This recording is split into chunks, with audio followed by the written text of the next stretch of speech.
Yogena chittasya padena vacham malam sharirasya cha vaidyakena yopakarottam pravaram muninam pratanjalim pranjalimanatosmi लये संबोधयेत् चित्तं विक्षिप्तं शमयेत् पुनः सकाशायं विजानीयात् समप्राप्तं न चालयेत्.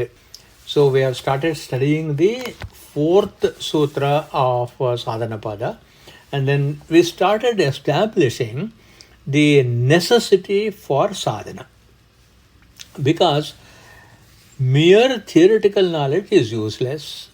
What happens in just having theoretical knowledge? In times of difficulty, first of all, that knowledge is useless because we are not practiced. Secondly, because we have got the knowledge, it makes us even more depressed and more sorrowful. Because what we don't know, we will just say that, well, it is, we have heard that there is karma, or somebody, who is in a village may say that the village deity has become angry with us, so let us go and appease the village deity. So there are simple solutions people resort to when there is no knowledge. But here the problem with knowing but not practicing is that knowledge can make our sorrow deeper and unresolvable.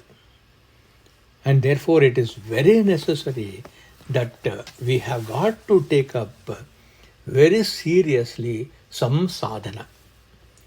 And that's the reason why Patanjali Maharshi also says, take up tapaswadhyaya Ishvara pranidhanani kriya yogaha.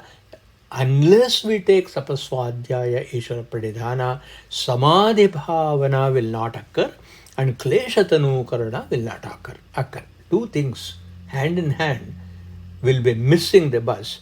That is, an experience of samadhi is missed, and also the afflictions, we can never weaken them, and therefore we have to do Kriya Yoga. So what happens when the afflictions are weakened?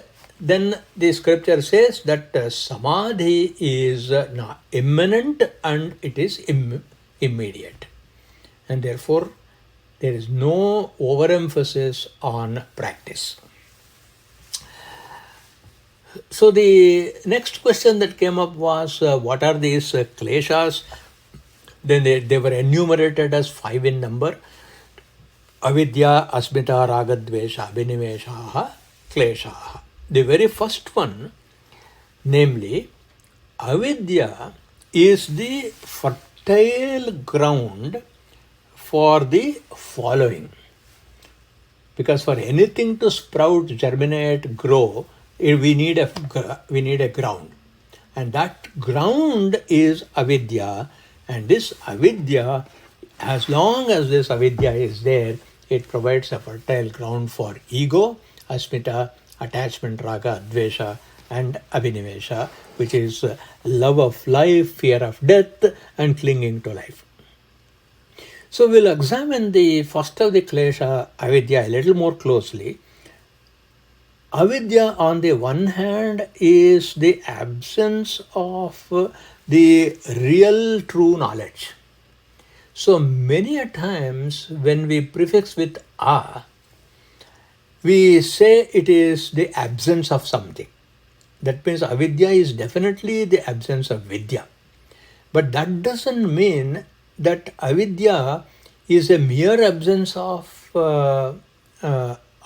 ignorance, and there may be a void. It's not so. Avidya is also a positive debility. It is a positive debility. It is not only lack of avidya, but it is definitely an ignorance. And hence, avidya removal is not necessarily going to give us vidya.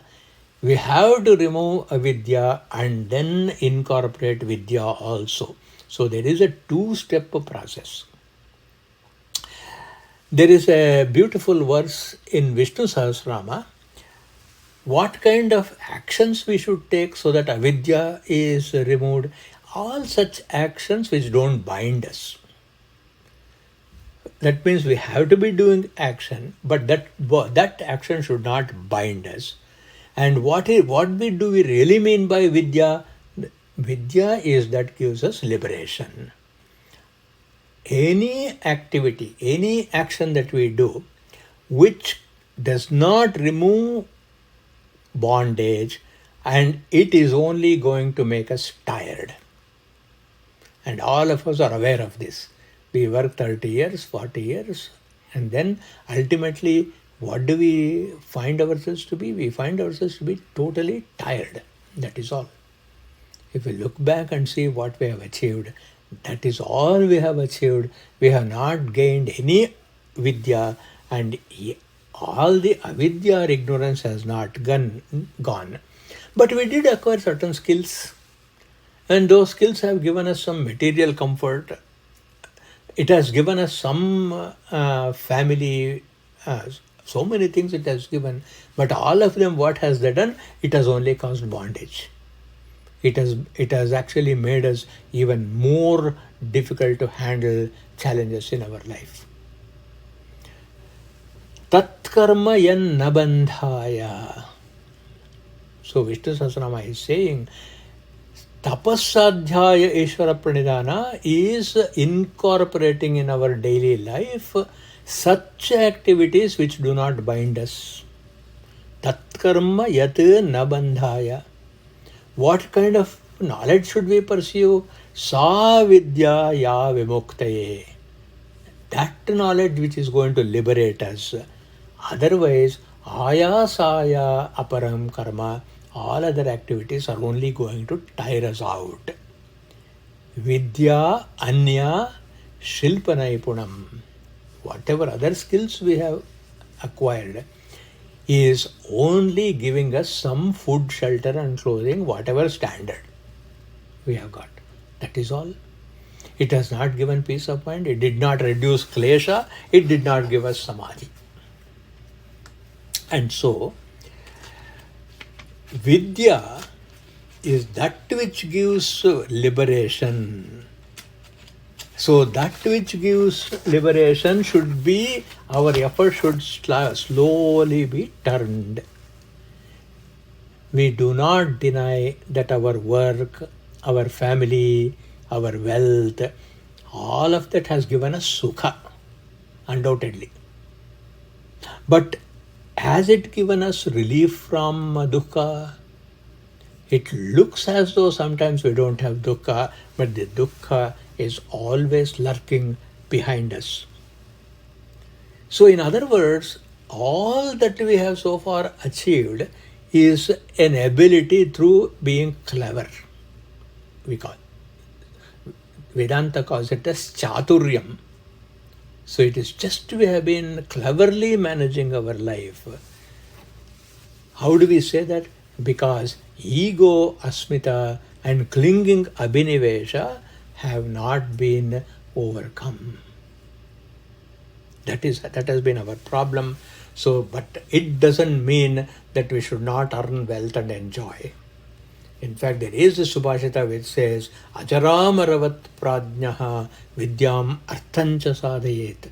As though a person will never become old and as though a person will never die, we must earn knowledge which earns money and wealth.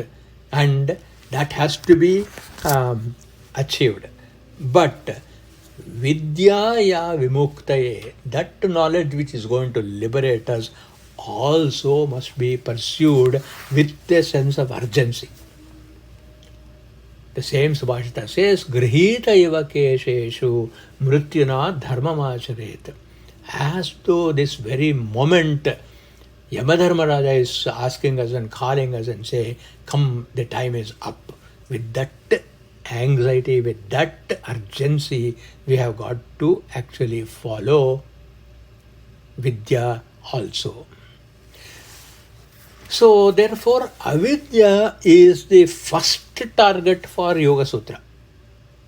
And once we don't target avidya in our sadhana, the rest will follow. So the sage is saying, what is the process of the unfolding of avidya? How does avidya unfold itself? So the next sutra is telling us, first of all, it will be dormant. And the dormancy stage is called prasupta. Then from this dormant stage, it will sprout.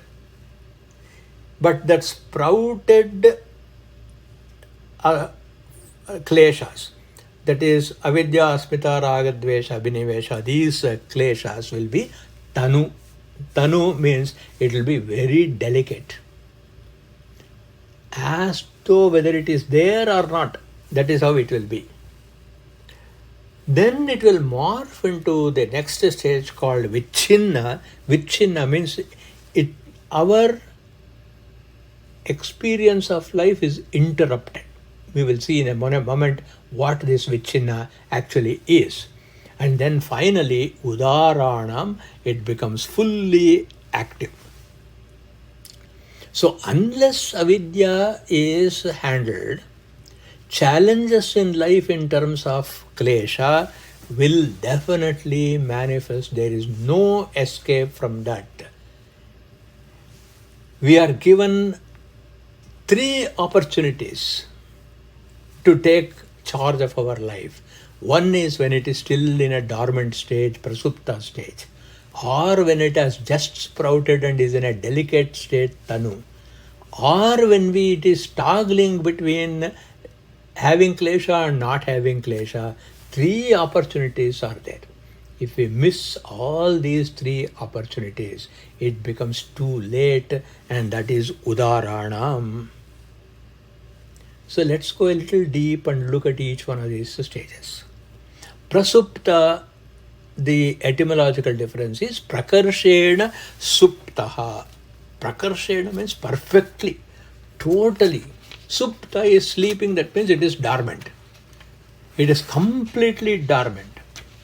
In other words, if the stimulus for klesha, say ragadvesha is something we all understand very well, ego is what we understand very well, asmita, ragadvesha, clinging to life, clinging to status quo is something that we also embrace. So in all of these things, if the stimulus of the klesha, asmita, ragadvesha, abhinivesha is absent, it appears as though they are all asleep. It appears. This is called prasupta. So let's take one instance. Again, we'll go back to our deep sleep state. In sleep state, what is happening? There is no aversion, there is no attachment. Isn't it? So what is the avidya state when we are in sleep? It is in prasupta state. There is a beautiful legend in the Brihadaranyaka Upanishad. In this Upanishad, there was a king by name Ajatashatru. Shatru means enemy. Ajatashatru means an enemy is not born for him at all. In other words, he was in such extraordinary self-control that there were no enemies. Even if people were jealous about him, even then there was no enmity against him. And this Ajatashatru was a king in Banaras. He was a Kashi Raja. One day, a very learned Brahmin by name Balaki, he comes to his court and he declares himself, "Sir, my name is Balaki. I am of the Garga Gotra, therefore they call me as Gargya Balaki." See, when a person talks about himself, then you can see Asmita is there. You are a Kshatriya, Of course you have got power, but I am a learned Brahmana. How? Because I am coming from the lineage of Garga Maharshi. So that is what it shows in his saying, I am Gargya Balaki. And then he comes with a style which showed all the pride in his learning. But Ajatashatru, as the very name suggests, he is Ajatashatru. And how does he receive him? He says, oh my, I got a chance to know of this extremely eminent Brahmana, the Gargya Balaki, who has come to my court. Let me learn from them. And says, sir, please teach me Brahman.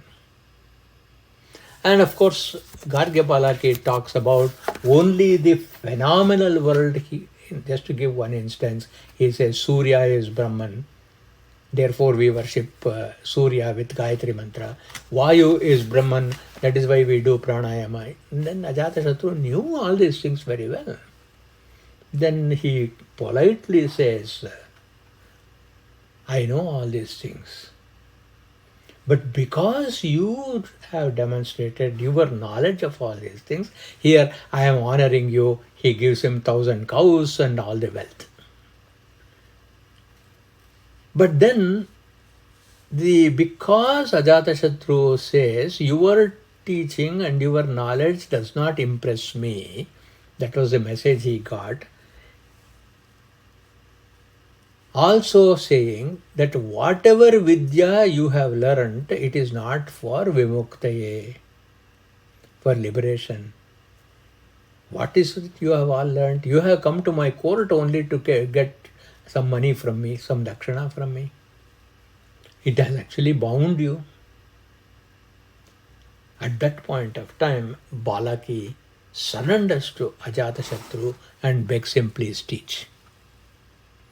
And Ajatashatru says, let's tour our palace first. So they go into the palace and then they go room after room. And they come upon one of the rooms outside of which a servant was sleeping. Then Ajatashatru, along with Balaki, stand in front of this sleeping servant and says, Hey Somaraja, you are the most wonderful of all. You are the greatest emperor of all the three worlds. He is a servant. The greatest emperor of all the three worlds, please wake up. Actually, he was sleeping so much. So therefore, whatever was told about him by Ajatashatru was not heard. Then the king gently shakes the sleeping servant. He woke up. The servant woke up as a servant. He did not wake up as a Chakravarti of the three worlds. Then Ajatashatru turns to Balaki and the conversation goes, saying that, where was he, so on and so forth. Those questions are asked. But relevant to Yoga Sutra is the knowledge of the servant that he was servant was prasuptaha. Who likes to be a servant? Who likes to be a slave? But that is Asmita, that I am after all just a slave, was actually prasupta in sleep. So what the conclusion of the prasupta is, when the klesha in our mind has no cause or there is no opportunity to inspire action, it is in prasupta state. Please process this carefully. The prasupta klesha has not inspired action. The reason it has not inspired is there is no opportunity for that. That is all. And therefore it has not inspired. Therefore there is no ragadvesha. When does klesha fail to inspire ragadvesha? When it is in prasupta state. But that doesn't mean that avidya is not there. It is just the right environment is not there, that is all. But what is this situation for a Buddha, the awakened one? For an awakened one, there being no avidya at all, the subsequent kleshas do not arise at all. That's the difference between a sleeping servant who comes to know of his miserable state of a servant as soon as he wake up. For a Buddha, whether he is awake or whether he wakes up, for him, since the avidya itself are not there, there is no question of its being in dormancy either. In the beautiful verse Vairagya Dindima of Adi Shankara, he writes a beautiful verse which explains Kamascha Krodhascha Lobhascha Dehe Tishtati Taskara.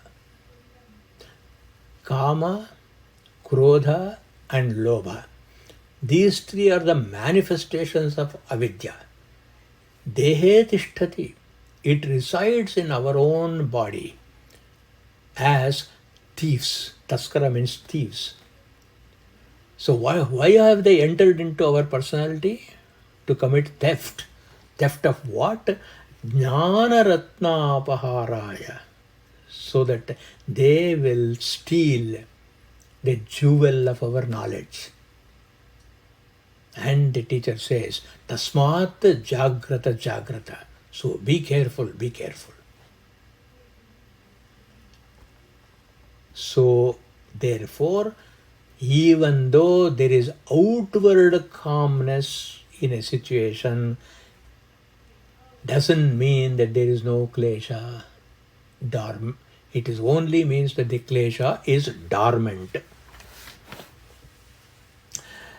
So when we extrapolate this concept, what is the concept? The concept is unless the avidya is removed, klesha will be in one of these states, prasupta, etc. Prasupta state is of great importance because even after death, for the jiva, the klesha will be in a prasupta state. Just because a person is dead, the avidya has not gone. Like in a sleeping man, the servant is not awakened yet. The ignorance even in a dead person is prasupta only, and it manifests when the punarjanma takes place. So you can imagine how serious is avidya. We can neither get rid of it in this life, nor it will automatically disappear at the end of this life. But what about a yogi? For a yogi who has achieved this samadhi, then sometimes it may look as though he has got ragadvesha. Sometimes it may appear as though he is manifesting attachment and aversion. Just for example, the anger of Durvasa Maharshi or the intrigues of Narada. Those characters are created by our sages with great deliberation. For them, for none of them, the klesha affects them in the least. The intrigues of Narada, the anger of Durvasa not only does not affect their personality, but it also creates loka kalyana. So their vidya is manifested in a different format, that is all. So just because a person has got vidya and has an absence of avidya, it does not necessarily mean that he will be goody-goody. He could be harsh also. What we have to see is how that action is affecting the person who is acting. And when we look at that, these people who have achieved avidya, mastery over avidya, even though outwardly it look like they have got ragadveshas, really they do not have any of the manifestations of avidya. So, how do we counter this avidya, asmita, ragadvesha? Then one who practices kriya yoga, he does it with the implication of the opposite. It is called as pratipaksha bhavana. Even if the kleshas are present in the chitta, by kriya yoga, it can be countered effectively. So how can we counter avidya? By means of what we call as samyak jnana, or correct knowledge. How can we counter asmita, ego, experiencing that we are in everybody, as we studied in the Bhagavad Gita, sarvatma bhava. How do we get over ragadvesha? By being indifferent to them. They arise and they go. And how do we decide on abhinivesha, or clinging? It is by buddhi. I am not the one who is trapped in this sharira.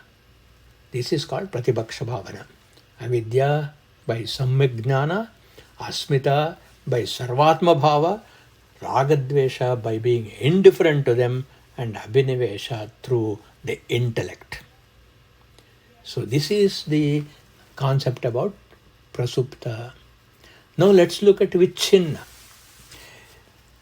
When one klesha is powerful, another klesha is not strong enough to act or to initiate action. Such a state is called vichinna state. So let's take one set of opposites. There is raga dvesha. Raga is counter to dvesha, dvesha is counter to raga. When raga is predominant, attachment is predominant, then what happens? Dvesha takes the back seat with regard to that person. And conversely. Such a state is called vichinna state. Then we come to the next state called the udara state. In udara state, the klesha is flowing unhindered. Unstoppably, it is called to be in the udara state. So all these states, prasupta, tanu means it is still weak, vichinna, one aspect of the avidya, one aspect of the klesha dominating another aspect of the klesha, or it is completely manifest, are all stemming from avidya only. There is a beautiful verse to describe these states. Prasuptaha sattvalinanam.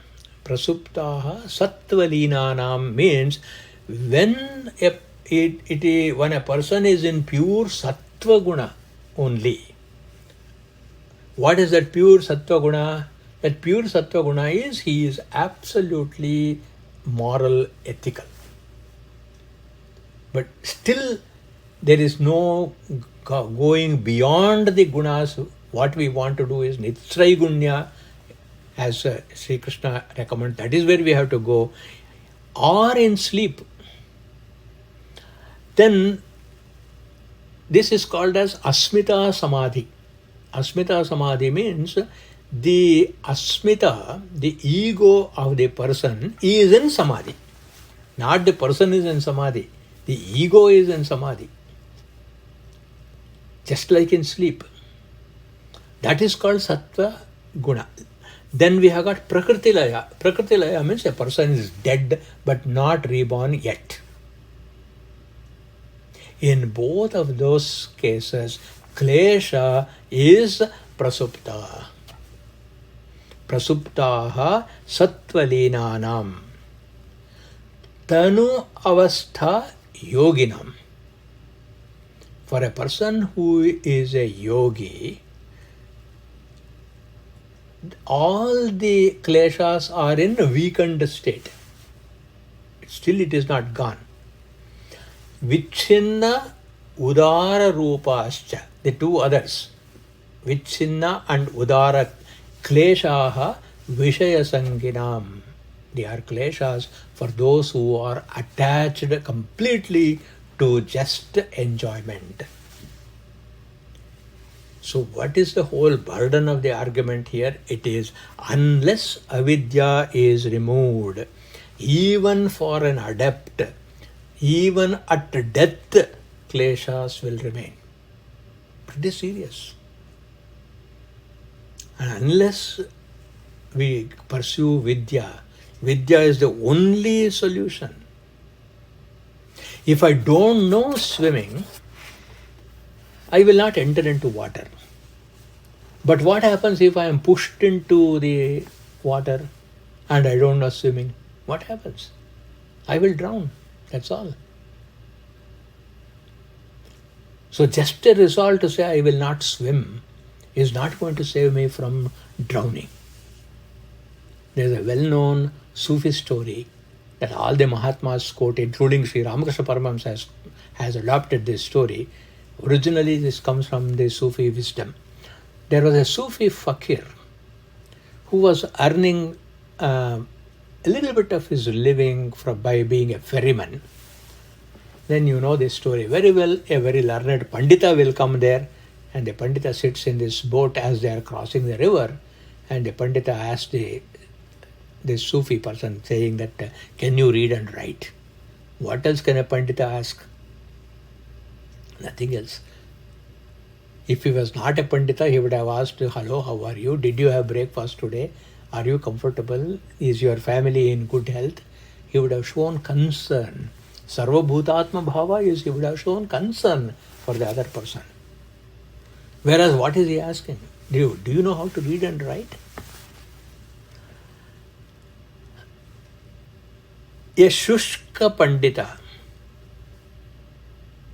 a person who is only in pursuit of book knowledge, even if he meets Ishvara, he will ask for a certificate. Show me a certificate that you are Ishvara. You remember in the what Arjuna asks?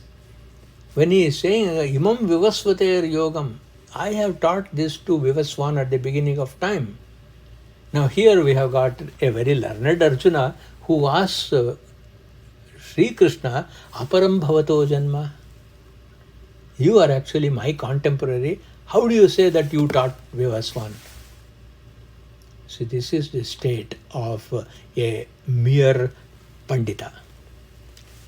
In other words, when he says Aparam Bhavato Janma, hey Krishna, your Janma is now, but you are talking about Vivaswan who was 1 billion years ago. How do you say that you taught him? Means what? Arjuna is asking, show me your certificate that you are Ishvara. Isn't that the interpretation? So here we have a boatsman who is so humble, and then he says, no, I am illiterate. Who will agree that he is illiterate? He will at least say, I went to school. That itself shows the humility, the Vinaya. But our Pandita says 1/4 of your life is a waste. What the Pandita fails to see is the tejas of the Sufi ferryman and the Vinaya in him, and then to openly say that I am ignorant. It takes an enormous amount of courage to say, I don't know. And he says, I don't know. If I can say, Karpanya doshopahatas svabhavaha pruchhami tvam dharma sammoda shetaha. I am actually confused. I am crushed by my dukkha. I do not know what to do. Please teach. It is only when that feeling swells up from the heart, a person has understood that there is asmita, there is ahankara. That you see in the fakir by saying, Sir, I don't know to read and write. And our Pandita does not see all these things. Many a times, education makes us more insensitive than making it sensitive. At least you must know arithmetic, because you have to maintain your accounts, your income and expenditure. So the fakir says, Sir, I do not possess anything. I earn just enough for today's food. As soon as I get enough money for today's food, the rest of the day I ferry people free. That is how I live. So why should I worry about putting it and then investing and all that? After all, I am a fakir, I am just a sannyasi. And he says a beautiful sentence. During the day, I am a ferryman. At night, I am a fakir. Ya nisha sarvabhutanam tasyam jagarti samyami.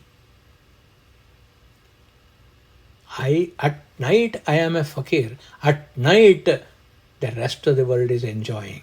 At night, I am contemplating.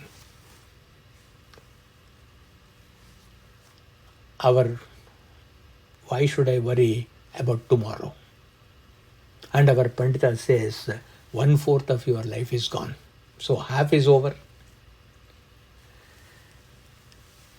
Thinking and worrying about the next day, about the future, is the definition of abhinivesha. Planning about the future is viveka. Worrying about the future is abhinivesha. So what is our fakir? He plans about tomorrow. How does he plan? As soon as the daybreak is there, I will bring out my boat and ferry the people. Day is planned. After planning what I am going to do tomorrow, what should I do tonight? I become a fakir. That's all then the person has no abhinivesha.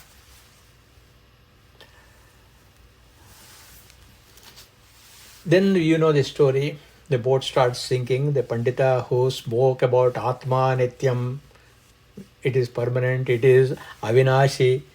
For him, the Abhinivesha grips. A person who has all the perfect knowledge about chapter 2, when the boat starts sinking, Abhinivesha grips. Sa vidya ya vimuktaye. That is vidya which liberates us. But for our Pandita, all the vidya was actually binding him. But for our fakir, who never went to school, who did not know how to read and write, who did not know arithmetic, his vidya liberated him. The Mahabharata starts with the story of Shantanu. The story of Shantanu is a classic example of the unfoldment of kleshas. Let us look at Shantanu's story a little bit. So who was Shantanu? Shantanu was actually a very famous king in the Bharata clan. Bharata was the one who was born of Menaka and Vishwamitra, and the entire Bharata is considered to be the kingdom that was established by Bharata, and Shantanu was part of that. This Shantanu was greatly addicted to hunting, and then he spent a lot of time in the forest hunting. So once he was going along the banks of the Ganges, he saw an extremely beautiful girl decked in exquisite jewelry. Shantanu was mesmerized by the beauty, and then she also looked at him. Then the two sets of eyes locked, and of course, love sprouted. How do we interpret this?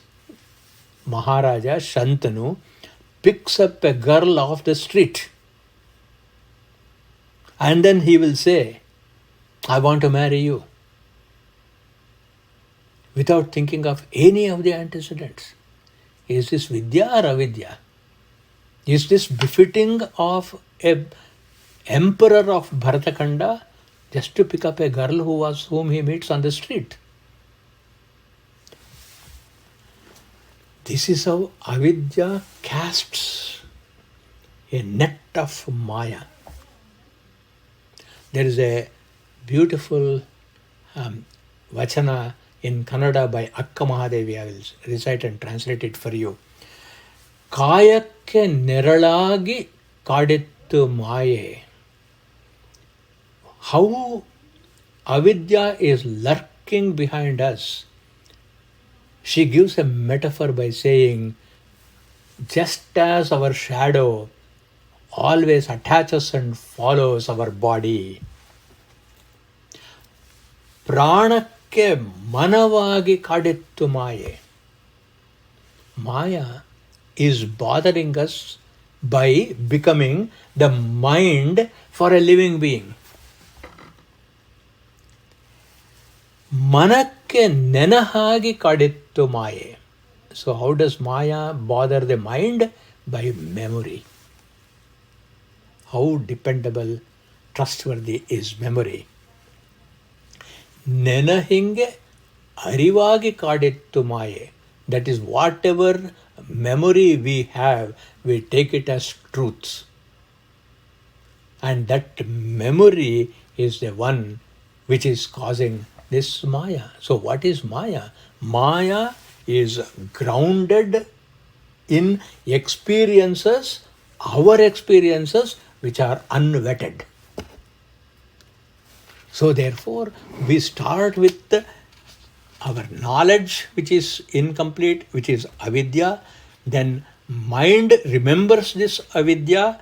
Then the prana nourishes this ignorant mind, and it will follow us just like our shadow follows our body. You can never get rid of our shadow. So Shantanu makes a proposal to this woman with a beautiful smile and very lilting words. This woman says, I will marry you on one condition. As soon as this condition enters into any of the relationship,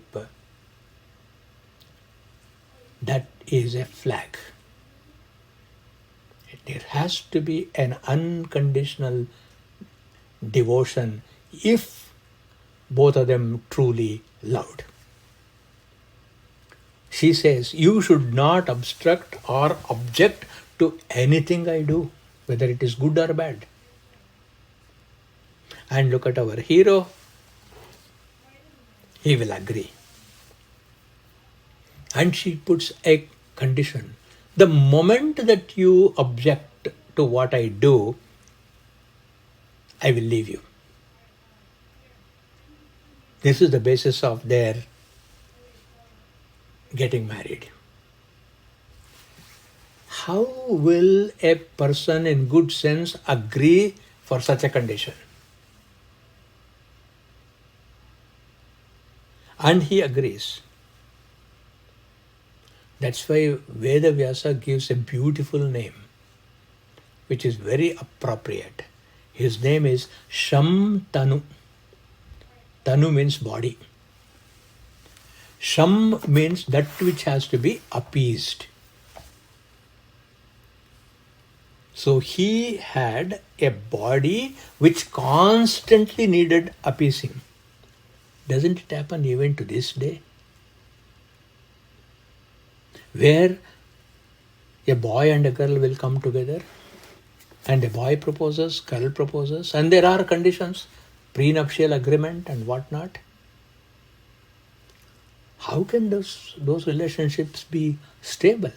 And I personally know of many relationships where the spouse is compelled to give up all values, religious values, spiritual values, family. All of these things have happened. Then here we have Shantanu and his wife, and she becomes pregnant and she gives birth to a boy. So Shantanu was ecstatic that an heir to the kingdom is born. His love for his wife increased multifold. Because first of all, there was love for his wife. Now, as soon as he gave her a son, the love obviously multiplies manifold.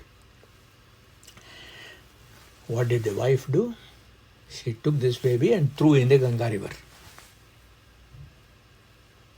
Immediately. Now let's come back to seeing that in the spirit of Yoga Sutra. Dukkha prema clash. Dukkha that his son is being thrown away, and prema and attachment for his wife. Prema became dominant, and therefore he tolerates what his wife does. Prema ruled over dukkha. This is the vichinna state. Then 6 more children followed. Gets a child, boy, throws it into Ganga. Same fate. In this vichinna klesha, what happened? Increasing dukkha, decreasing prema. Still it is in a vichinna state. For the first 7 children that were thrown, the prema was still greater than dukkha because of raga. Now came the 8th child. She was about to throw this 8th child also, and for Shantanu, the filial love takes over. Now the tipping point has come. The dvesha increased, and it was more than raga. This vichinna state, raga turned to dvesha, and then he stops his wife and say, "Hey, putra ghatini, why do you throw all my children into the Ganga? And why are you acquiring so much of Mahapapa? Who are you? Whose daughter are you?" It is so shocking. You read the Mahabharata. Until this moment, until the moment that his wife gave birth to 8th child, Shantanu did not know the name of his wife. Look at the blindness of the avidya. Then only he comes to know. Because she tells then, not before. He says, "I am Ganga." At this point of time, what is this? In this Yoga Sutra, Shantanu displays Udara, fully manifest dvesha towards her, and immediately this is because of the abhinivesha, that is, he is clinging to the life of his son. Why do we cling to the life of our son? It is because of the Shastra Vakya which says, Atma Vai Putra Namasi. My son's body is my body. My child's body is my body. My body is reflected in my son's body. What is this other than Abhinivesha? What the Shastra say? The Shastra says each jiva takes a manifestation by choosing an appropriate womb and an appropriate environment to experience its karma phala. So what do as parents we do? We facilitate their training, their experience, and if possible, we have to lead them so that this prasupta avidya does not linger and transfer to the next generation, to the next janma. At that point of time, he comes to know that this woman is Ganga Devi. Abhinivesha is the most manifest of all the kleshas. Now the question is, did he learn from this experience? Answer is no. He does this all over again with Satyavati. So far, what was the effect of his avidya? Shantanu's avidya, the effect was that the children who were born immediately were thrown into the river. Then the eighth child was saved because he interrupted. But he also came to know why she did that. Because she did that for the sake of relieving the Vasus who had taken birth. They had to go through the pain of childbirth to overcome their klesha of Abhinivesha. What was the Abhinivesha? Because they were coveting the cow of Vasishtha Maharshi. So that Abhinivesha had to be resolved, and that was resolved in this janma. That again, it was in Prasupta state, that for the Prasupta state to become Udara, to overcome Abhinivesha, they had to take birth and they had to have a medium of a motherhood of Ganga. All that was fine. But Shantanu does not understand at all. So what is the power of Abhinivesha? The power of Abhinivesha is my body, the appeasing of my body. That I have got to subserve all the demands of my body. Body includes mind also, Ragadvesha. It includes the ego also, Asmita also. In all of these things, what I want at this moment is what I should get. So here Ganga has disappeared. And what happened to the child? The eighth child is saved. He saved the eighth child. Legend has it that actually Ganga took the child also away with her. And for 18 years, she brought him up and returned him to Shantanu as Devavrata. She was the one who named him as Devavrata, who eventually takes the vow and becomes a Bhishma. But the Abhinivesha, Asmita Ragadvesha, based on Avidya of Shantanu, does not go, because he does this all over again with the Satyavati. In the first iteration, it was only him and the children.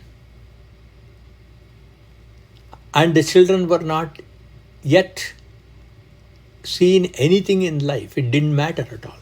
A newborn child, what does it know?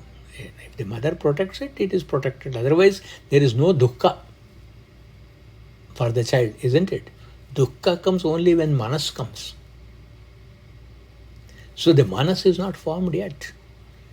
But the manas was formed for Bhishma, 18-year-old. Then he completely destroys Bhishma's life just for the sake of a woman. And he destroys the nation. So the real moola of everything in Mahabharata is Shantanu. That is why appropriately Vedavyasa starts Mahabharata with Shantanu's story. Now the important question that is left for us is, yes, we are talking about avidya, asmita, ragadvesha, abhinivesha. We are talking about prasupta, tanu, vichinna, udara. These 4 states we are talking about. But how did all this come? From where did it come? I don't remember when I started having avidya. And I am not satisfied with the explanation that it is anadi, it is beginningless.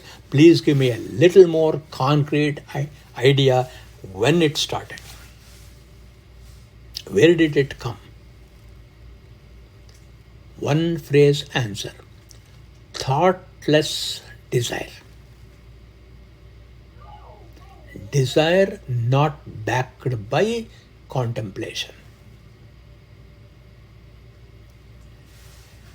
There was a great thinker, again in Karnataka of the 12th century, a wonderful mystic. His name was Allama Prabhu. Allama Prabhu is an extraordinary mystic. Allama Prabhu writes a beautiful quartet. We think that there are 3 pursuits for human life. People are after land. That's why many wars have been fought. People are after a woman. We have seen the whole of the Trojan War was for a woman.